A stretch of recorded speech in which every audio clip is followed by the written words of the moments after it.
I wonder, do you realize, and I'm sure people have said this to you, how far ahead of the curve you are? Because it feels like, especially as history is concerned, people are now just realizing that for people who saw World War II, we're losing them, right? It's almost gone, right? And the Cold War is something that I don't think we focused on as the way you do with specific people and all of that stuff, that you're so far ahead of the curve that you're going to be able to get these stories as opposed to, right now, you'd have to find a 90-year-old World War II vet to be able to get these stories.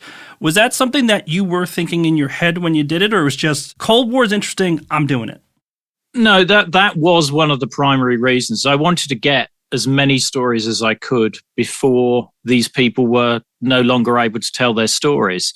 I mean, I've interviewed veterans of the Korean War. Now, that was the 1950s. And, there's not many of them still around. I've had a couple of situations where I've organized an interview and then I've had an email from a relative or somebody else who had access to that interviewee's mailbox to say, I'm sorry, he or she is no longer here. And, that increases the urgency. But, I can only interview as many people as I can interview. So I think, the areas that I would like to do more of is the view from the other side.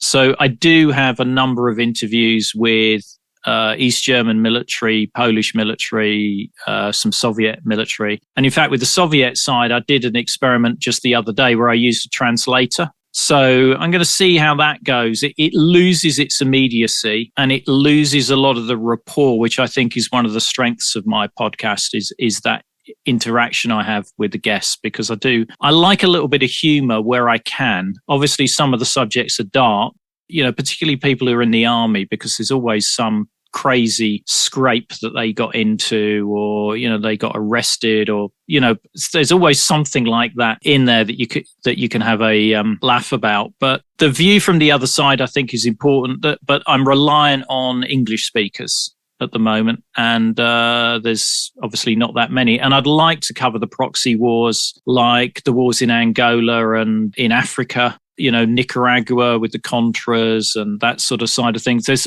as I said at the start, there's no end to the stories that I can cover, but I don't want to be too Eurocentric. So I do cover a lot in Europe, a lot of interviews with US military personnel. They're a little bit more, I get a lot of emails from US military, more than from British people. But, British people can be quite reticent and don't really want to share too much. But, I'm welcome to any story really about the Cold War.